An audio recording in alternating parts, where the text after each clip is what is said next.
வாசக தோழமைகளுக்கு வணக்கம். வீரயுக நாயகன் வேள்பாரி. அத்தியாயம் 50. பூட்டப்பட்ட இரும்பு சங்கிலிகளை கலற்றாமலேயே திரையர்களை வண்டியில் ஏற்றினர். அவர்களுக்கு என்ன நடக்கிறது என்றே புரியவில்லை. வாக்குறுதி அளித்த கருங்கைவாணனை அதன் பின் அவர்களால் காண முடியவில்லை. கோட்டை தளபதி சாகலைவன் மட்டும் வந்தான். சிறிது நேரத்தில் தலைமை அமைச்சர் முசுகுந்தர் வந்தார்.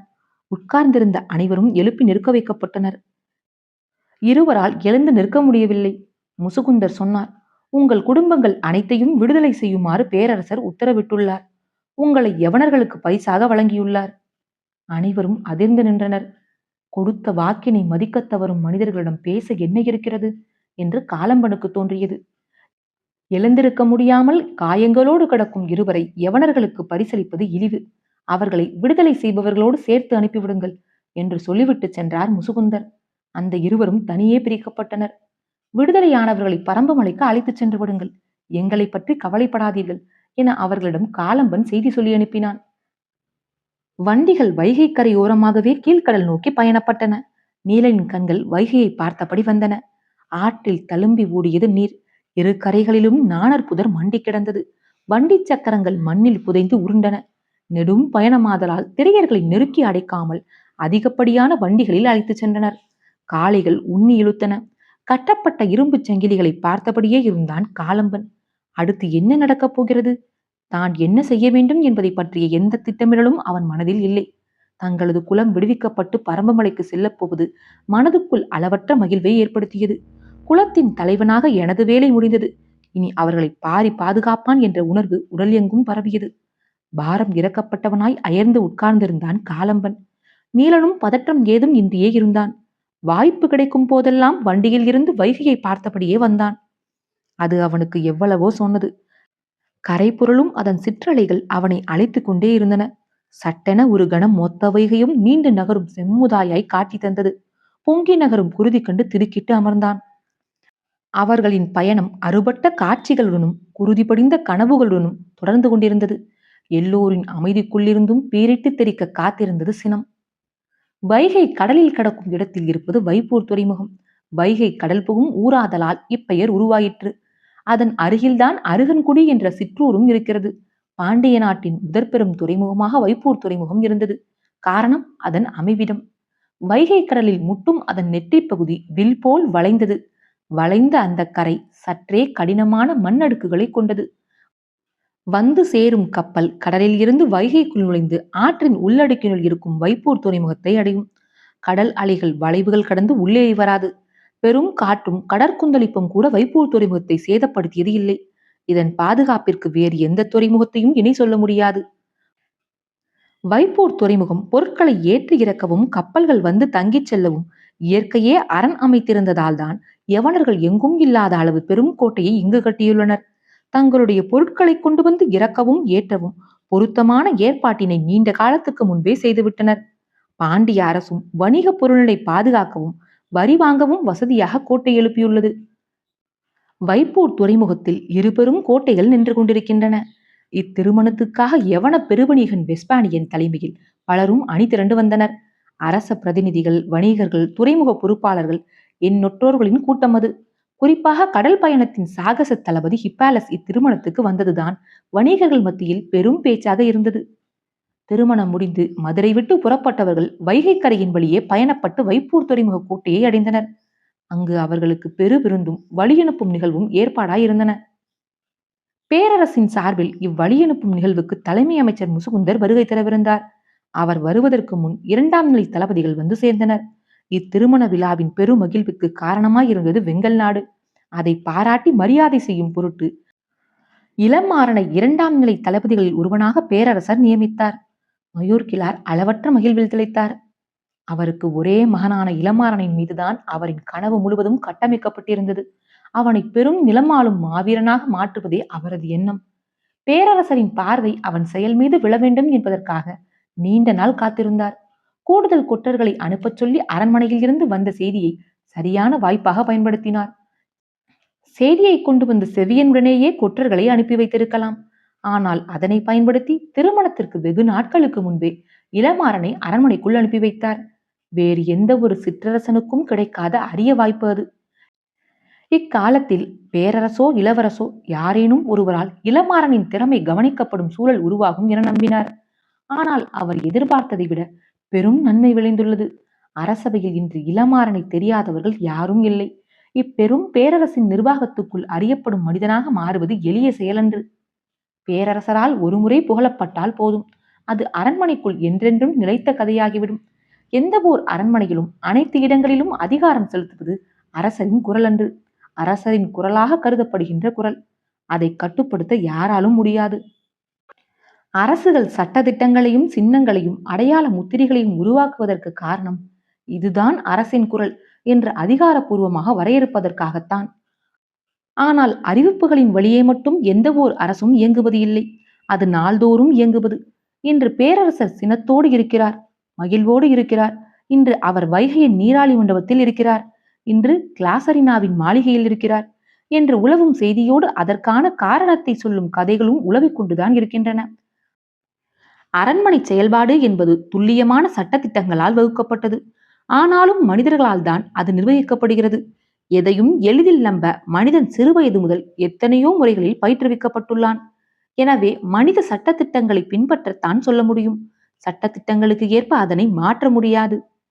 அரண்மனையில் எல்லோராலும் பேசப்படுகிற அதே நேரம் எளிதில் மாற்ற முடியாத கதையாக இளமாறன் கதை மாறிவிட்டது. வீரர்கள் எத்தனையோ பேரை பற்றி இப்படிப்பட்ட கதைகள் உருவாக்கி கொண்டுதான் இருக்கின்றன.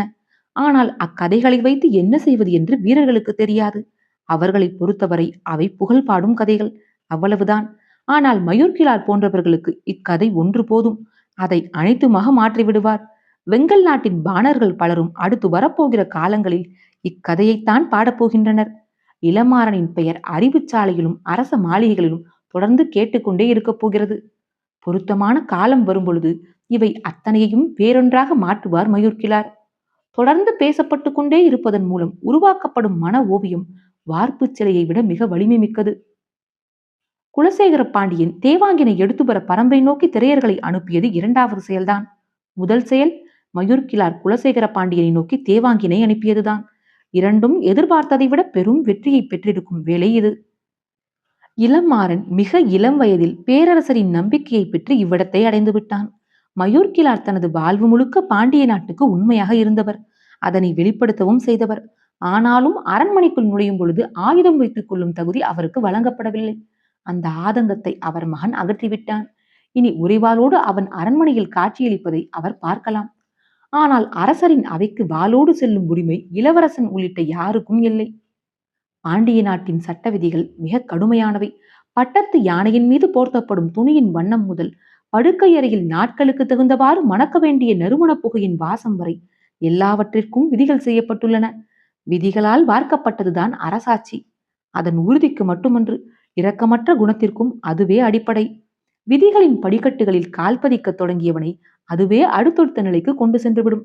அதன் பிறகு அவனுக்கு தகுந்ததாக விதி தன்னை மாற்றிக்கொள்ளும். இணைமீன்கள் பொறிக்கப்பட்ட பாண்டிய நாட்டு அரச முத்திரையுடனான கவசத்தை இளமார்வன் மார்பில் அணிந்ததை பார்த்த பொழுது மயூர்கிழாரின் கண்கள் மகிழ்வில் கரைந்தன.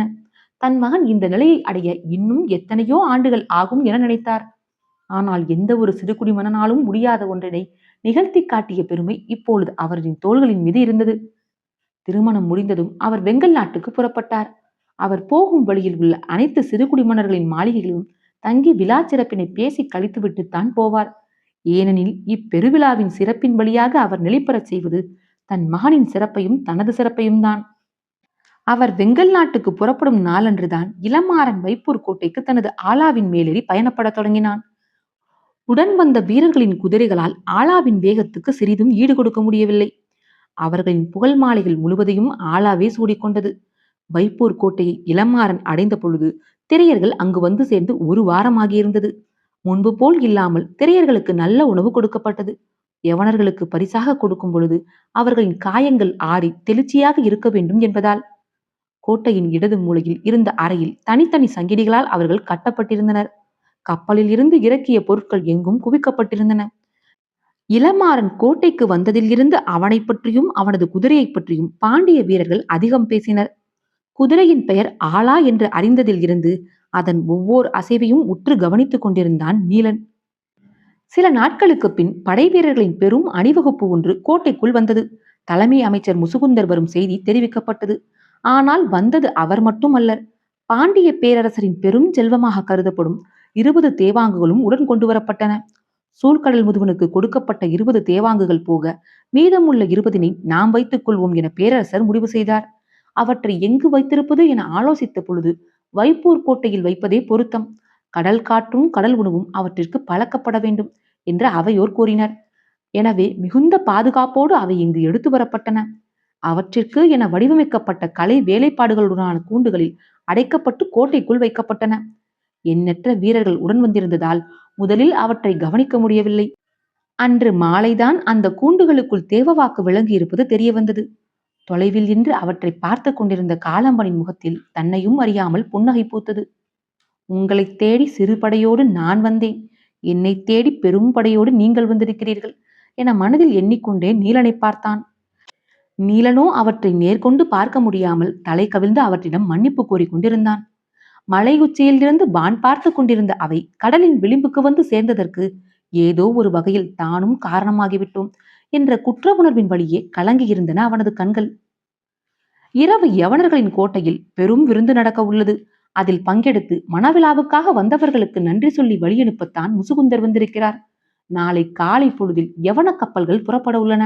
எனவே இன்றிரவே திரையர்களை அவர்களிடம் அளிக்க ஏற்பாடாகி கொண்டிருந்தது. யவனர்களை நேரில் சந்தித்து தனது நன்றியை தெரிவிக்க சூழ்கடல் முதுவனும் வந்து சேர்ந்துள்ளார். எல்லோரும் இரவு சந்திக்க உள்ளனர். அதற்கு முன் சூழ்கடல் முதுவன் செய்ய வேண்டிய வேலைகள் நிறைய இருந்தன. தனக்கு வழங்கப்பட்ட 20 தேவாங்குகளை 10 கூண்டுகளில் கொண்டு செல்ல ஏற்பாடுகள் செய்யப்பட்டன. கடற்பயணத்துக்கு ஏற்ப அக்கூண்டுகள் வடிவமைக்கப்பட்டிருந்தன. மிக முக்கியமான எந்தெந்த கப்பல்களில் இவற்றை அனுப்பி வைப்பது என்பதை முடிவு செய்வதில்தான் சூழ்கடல் முதுவனுக்கு பெரும் நெருக்கடி இருந்தது. அவர் வணிக உலகின் நியதியை அறிந்தவர். எந்த கணத்திலும் அது என்னவாக மாறும் என்பதை தெளிவாக உணர்ந்தவர். அதுவும் திசை காட்டும் ஒரு விலங்கு என்பது கடற்பயணத்துக்கு அச்சாணி போன்றது. இதனை அறிந்து பயன்படுத்தி பழக்கிய பின் உறுதியாக தன்னிடம் கொண்டு வந்து சேர்க்க வேண்டும். எனவே தன்னிடம் அளவற்ற நம்பிக்கையோடு இருப்பவர்களிடம் மட்டுமே கொடுக்க வேண்டும். அதே நேரத்தில் எல்லா திசைகளிலும் செல்லும் கப்பல்களிலும் இவ்விலங்குகள் சென்றாக வேண்டும். சிறிய கலங்கள், பெரிய கலங்கள், நாவாய்கள், சீறி பாயும் தன்மை கொண்ட வங்கம் என பலவகைப்பட்ட கப்பல்களில் அவற்றை அனுப்ப வேண்டும். அப்பொழுதுதான் இதனை முழுமையாக நம்மால் கவனிக்க முடியும். மிக தொலைவில் உள்ள தீவுகளுக்கு பெரும் கலங்களே போகின்றன. ஆனால் பெருங்கலங்களை உடைய வணிகர்கள் ஏதோ ஒரு வகையில் தன்னுடைய போட்டியாளராக வரும் வாய்ப்பினை கொண்டவர்களாக உள்ளனர். எந்த நாட்டின் மன்னன் எந்த வணிகனை எப்பொழுது ஆதரிப்பான் என்பதை கணிக்க இயலாது. அரசியல் நிலை எப்பொழுதும் கடலை விட கொந்தளிப்பு மிக்கது, வணிகத்தை விட சூழ்ச்சி நிறைந்தது. எனவே எல்லாவற்றையும் கணக்கில் எடுத்துக்கொண்டு சூழ்கடல் முதுவன் திட்டமிட்டான். இரளித்தீவுக்கும் தெங்கின் தீவுக்கும் செல்லவிருந்த பெரிய கலங்களில் தேவாங்கின் கூண்டினை ஏற்றினான். குசையின் தீவுக்கு பயணம் செல்ல இது பொருத்தமான காலம் அல்ல. அக்கடலில் அவ்வப்பொழுது வீசி செல்லும் காற்று கலங்களை எளிதில் திசை மாற்றம் செய்துவிடும். அதன் பின் கலங்களால் நிலை திரும்ப முடியாது. ஆனால் இப்பொழுது தேவாங்கு இருப்பதால் அக்கவலை இல்லை. காற்றால் திசை மாறினாலும் மீண்டும் திசை அறிந்து கொள்வது எளிது. எனவே நம்பிக்கையோடு பயணம் செல்லலாம் என்று சொல்லி தன் தம்பியை அதற்கு பொறுப்பாக்கினான். இருப்பதிலேயே பெரிய வங்கத்தை எடுத்துக்கொண்டு போ என்றும் அனுமதி கொடுத்தான். வணிகம் எவ்வளவு சூழ்ச்சி நிறைந்தது என்பதை குலசேகர பாண்டியன் சூழ்கடல் முதுவனை வைத்து சோதிப்பதும், சூழ்கடல் முதுவன் தன் தம்பியை வைத்து சோதிப்பதுமாக நடந்தேறியது. தான் பயணப்பட உள்ள நாவலன் தீவுக்கு திசையறிய எந்தவித உதவியும் தேவையில்லை. எல்லா காலத்திலும் கலங்கள் சென்று திரும்பும் எளிய வழி பயணம் அது. ஆனால் அப்பயணத்துக்கு 4 தேவாங்கினை எடுத்து வைத்துக் கொண்டான் சூழ்கடல் முதுவன். யவனர்களுக்காக இன்றிரவு நடைபெற உள்ள விருந்தில் வணிகர்கள் பலரும் கலந்து கொள்ள உள்ளனர். இந்நிகழ்வு முடிந்த பின் நாளை காலையில் இருந்து கலங்கள் எல்லாம் வைப்பூர் துறைமுகத்தில் இருந்து புறப்பட்டு வெளியேற உள்ளன. சூழ்கடல் முதுவன் விருந்தில் கவனம் கொண்டிருந்த அதே நேரத்தில் இன்னொன்றிலும் மிக கவனமாக இருந்தான். தேவாங்கினை எடுத்துச் செல்ல தேர்வு செய்யப்பட்ட கப்பல்கள் இன்று நள்ளிரவிலேயே புறப்படுவதற்கான ஏற்பாட்டினையும் செய்திருந்தான். பேரரசர் விதித்த கட்டளைகள் மிக முக்கியமானவையாக இருந்தன. முதற்கட்ட பயணம் முடியும் வரை இவை பிற வணிகர்களுக்கு தெரியாமல் இருப்பது பேரரசரின் கட்டளை. இரவு நெருங்கியது. வைப்பூர் துறைமுகம் கணக்கில்லாத கலங்களால் நிரம்பி வழிந்து கொண்டிருந்தது. யவனர்களின் நாவாய்கள் நாளை புறப்படுவதற்காக ஏற்பாடாகி கொண்டிருந்தன. பெரும் வடிவத்தில் அசைந்தாடும் யவன நாவாய்களை பார்ப்பதே பேரழகு. துறையின் கரையில் பாதி தொலைவுக்கு மேல் யவன நாவாய்களே நின்றன. அவற்றின் அகலமும் உயரமும் கரையில் இருந்து பார்ப்பவரை திகைக்கச் செய்யக்கூடியது. நெடுந்தொலைவு செல்ல வேண்டிய பயணமாதலால் 2-3 பாய்மரங்களை கொண்டதாக இருக்கும். கப்பலின் வலப்புறம் துறைமுக பகுதி, அதாவது துறைமுக மேடையை ஒட்டி நிறுத்த வேண்டிய பகுதி. இடப்புறம் மீகான் மேலேறி நின்று பார்க்கக்கூடிய கூம்பு வடிவ மேடை அமைக்கப்பட்டுள்ள பகுதி. பெரும் கப்பல்களில் இம்மேடையின் உயரம் பாய்மரத்தின் உயரத்தில் மூன்றில் ஒரு பங்கு இருக்கும். அது சிறு கலங்களில் ஏற்றப்படும் பாய்மரத்தின் உயரத்துக்கு நிகரானது. கலங்களின் முன்புறம் இருக்கும் சுக்கானின் மேடையும் அதே போன்ற தன்மையுடையதுதான்.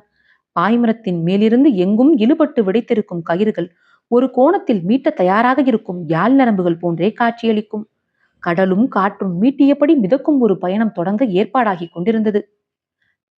யவன கப்பல்களை தொடர்ந்து சாத்துக்களின் கலங்கள், அதாவது தமிழ் பேசும் வணிகர்களின் எண்ணற்ற கலங்கள் நின்று கொண்டிருந்தன. அவை ஒவ்வொன்றும் ஒவ்வொரு தன்மை உடையவை. கலங்களின் முகப்பில் பொறிக்கப்பட்ட வடிவத்தை வைத்து அவற்றிற்கான பெயர்கள் அமைந்திருந்தன. யானை, சிங்கம், குதிரை போன்ற எண்ணற்ற வடிவங்களை தாங்கியதாக அவற்றின் முகப்புகள் இருந்தன. வனப்பேறிய இவ்விலங்குகள் எல்லாம் சீரும் கடலலைக்குள் தலைநுழைந்து மேலெழ காத்திருந்தன. வைப்பூர் துறைமுகத்தில் இவ்வளவு கலங்கள் வந்து நிற்பது இதுவரை யாரும் காணாத காட்சி. அதுவும் அவையெல்லாம் அடுத்த ஓரிரு நாட்களில் புறப்பட ஆயத்தமாகி கொண்டிருந்தன. கலங்கள் புறப்பட போவதாக இருந்தால் அதற்கு முன் செய்ய வேண்டிய வேலைகள் எண்ணற்றன. அருகில் இருக்கும் அருகன்குடி மக்கள்தான் இப்பணிகளை முழுமையும் செய்பவர்கள். ஆனால் ஒரே நேரத்தில் இவ்வளவு கலங்களை அவர்கள் யாரும் பார்த்தது இல்லை. பார்க்கவே கண்கொள்ளாத காட்சியாக அது இருந்தது. கலங்களை சரி செய்யும் திறன் வாய்ந்த தச்சர்களின் பணிகள் முடிந்த பின் பொருட்களை ஏற்றும் பணி தொடங்கியது. கலங்களின் தன்மைக்கு ஏற்ப ஓரிரு நாட்களோ ஒரு வாரமோ கூட பொருட்கள் ஏற்றப்படும். கரையெங்கும் மனித கூட்டமும் வண்டிகளுக்கும் விலங்குகளும் நெரிசலில் சிக்கி திணறின. கரையை விட நெரிசல் அதிகமான பகுதியாக நீர்ப்பகுதி இருந்தது. கலங்களை சுற்றி சிறு சிறு தோணிகளும் ஓடங்களும் திரளிமர படகுகளும் மொய்த்து கிடந்தன. பட்டத்து யானைக்கு நடக்கும் ஒப்பனையை போன்றதுதான் பயணப்படும் முன் கலங்களை ஆயத்தம் செய்வது. பணி செய்ய அருகன்குடியில் இருக்கும் மக்கள் போதாததால் பக்கத்தில் உள்ள பல ஊர்களிலிருந்து வந்து பணியாளர்கள் வேலை பார்த்தனர். இனிப்பு சாப்பிடும் குழந்தையின் வாய் முழுவதும் ஈக்கள் மொய்ப்பதைப் போல வைகையின் வாய் முழுவதும் கலங்கள் மொய்த்து கிடந்தன. இதனை பார்க்கவே கூட்டம் நிரம்பி இருந்தது. எங்கும் தின்பண்டங்கள் விற்பதும் உற்சாக கொண்டாட்டமுமாக இருந்தது. அலையோசையும் பறவைகளின் ஓசையும் கூவி விற்கும் மக்களின் ஓசையும் ஒன்றினை ஒன்று விஞ்சிக் கொண்டிருந்தன. வீசும் காற்றில் உப்பஞ்சாரில் மேனி தழுவியபடி விடாது வீசியது. யவன தேரர்கள் எளிய மனிதருக்கும் கிடைக்கும் வாய்ப்பு துறைமுகத்தில் தான் ஏற்படும். புறப்பட போகும் பொழுது தமக்கு சிறப்பாக பணிவிடை செய்தவர்களுக்கு தேரல் குடுவுகளை அள்ளி வழங்கும் யவன வணிகர்கள் உள்ளனர். 2 மாதம் நீண்ட மதுரையின் மறுநாள் கொண்டாட்டம் தனது கடைசி விழாவை வைப்பூரில் வைத்து நிகழ்த்தி கொண்டிருந்தது. திருமண விழாவில் பங்கெடுத்த வணிகர்கள் பலருக்கும் நன்மைகள் பல கிட்டின. புதிய அறிமுகங்களும் தொடர்புகளும் அவர்களின் களங்களை அதிக தொலைவிற்கு பயணப்பட அழைத்திருந்தன. எல்லா களங்களும் ஏரா என்னும் அடிமரத்தின் மீதே விழா எலும்பு போல இருபுறமும் முயல் நோக்கி கட்டப்படும். அக்கட்டுமானத்தை வாங்கு கால் என அழைப்பார்கள்.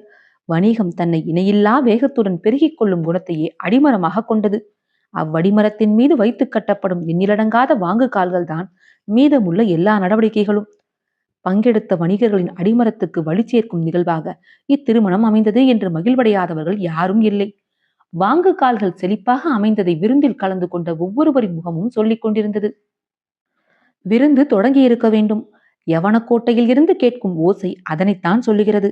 அவ்வோசை கேட்க தொடங்கியவுடன் துறைமுக மேடையில் இருக்கும் களங்களின் பொறுப்பாளர்கள் தங்களை இறுதி கட்டத்துக்கு ஆயத்தப்படுத்த தொடங்கினர்.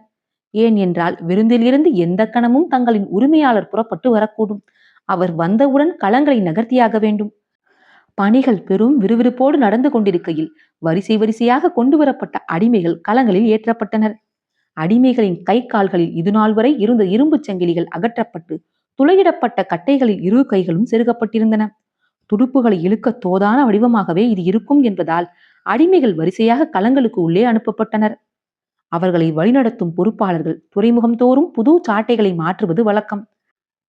தோலும் விலங்கின் நரம்பும் மரத்தின் நரம்பும் பின்னியபடி நீள் சாட்டை செய்யும் தச்சுக்கூடம் அருகன்குடியில் 3 இருக்கின்றன. ஆனால் இப்பொழுது அங்கு ஒரு சாட்டை கூட இல்லை. எல்லாம் விற்று தீர்ந்து விட்டன. மீன்கள் துள்ளியலக்கூட இடைவெளியிட்டு களங்கள் நின்று கொண்டிருந்தன. ஆனால் எல்லோரின் பார்வையும் குவிந்து கிடந்தது ஒற்றை களத்தின் மீதுதான். அவற்றின் உயரமும் அகலமும் துறைமுகத்தை ஆண்டு கொண்டிருந்தன. அதற்கான வேலைகளை செய்ய மட்டுமே எண்ணற்ற பணியாளர்கள் இருந்தனர். அதுதான் கடல் பயணத்தின் சாகச தளபதியான ஹிப்பாலஸின் நாவாய். அக்கப்பல் இத்துறைக்கு வந்து பல நாட்கள் ஆகிவிட்டன. ஆனால் இத்தனை நாட்களும் இரவில் ஒரு சில விளக்குகள் தான் அதில் ஏற்றப்பட்டிருந்தன. ஆனால் இன்றிரவு எந்த கணத்திலும் சாகச தளபதி ஹிப்பாலஸ் கப்பலுக்கு வந்து சேருவான் என்பதால் அனைத்து விளக்குகளும் ஏற்றப்பட்டிருந்தன. அந்த காட்சியை காண்பவர் யாராலும் கண்களை விளக்க முடியவில்லை. அலைகளுக்கு நடுவே ஓர் அரண்மனை மிதந்து கொண்டிருப்பது போல் இருந்தது. வைகை தனது மேனியெல்லாம் ஒளியை கொண்டு வந்து கடலில் கலப்பது போல் தோன்றியது. ஹிப்பாலஸ் கப்பலின் அடிமைகள் எல்லோரும் ஏற்றப்பட்டவுடன் அக்கதவை பொறுப்பாளன் மூடத் தொடங்கினான். அது அடிமைகளை ஏற்றுவதற்கான கதவு. இனி அடுத்த துறைமுகத்தில் தான் அதை திறப்பார்கள். கதவை பொறுப்பாளன் மூடிய பொழுது ஒருவன் வேகமாக ஓடி வந்தான். இப்புதிய அடிமைகளையும் உள்ளே அனுப்பு. அவன் திரும்பி பார்த்தான். கருங்கொள்ளையர்களுக்கு இணையான உடல்வாகு கொண்டவர்களாக அவர்கள் இருந்தனர். வந்தவன் சொன்னான், பாண்டிய நாட்டின் பரிசு பொருளாக நம் தளபதிக்கு இவ்வடிமைகளை தந்துள்ளனர். அவன் மேலும் கீழும் பார்த்தான். கைகளில் இரும்புச் சங்கிலி கலற்றப்பட்டு துளையிடப்பட்ட மரக்கட்டைகள் செருகப்பட்டிருந்தன. போதுமான அடிமைகளை உள்ளே அனுப்பி முடித்து விட்டேன். சரி, இவர்களை மேல்தளத்துக்கு கொண்டு போ என்றான். வந்தவன் அவர்களை மேல்தளத்துக்கு அழைத்துச் சென்றான். புதிதாக வந்துள்ள அடிமைகளை சோதனை செய்ய எத்தனையோ வழிமுறைகள் உண்டு. கப்பல் பயணிக்கும் பொழுது பேரலைகளுக்கு நடுவே அவர்களை மேலிருந்து தூக்கி எறிவது அதில் ஒரு வகை. வீசப்பட்டவன் கடலில் மூழ்காமல் எவ்வளவு நேரம் தாக்கு பிடிக்கிறான் என்பதை பொறுத்து அவனை மீண்டும் கப்பலில் ஏற்றலாமா அல்லது அப்படியே கடலுக்குள் விட்டுவிடலாமா என்பதை கூம்புவடுவ கூண்டின் மேலிருந்து மீகான் முடிவு செய்வான். திரையர் கூட்டம் நாவாயின் மேல்தளத்துக்கு கொண்டு செல்லப்பட்டு மீகானின் மேடை அருகே நிறுத்தப்பட்டனர். அத்தியாயம் 50 நிறைவுற்றது. காற்றோடும் உங்கள் காதுகளோடும் நான் எவி மயிலா.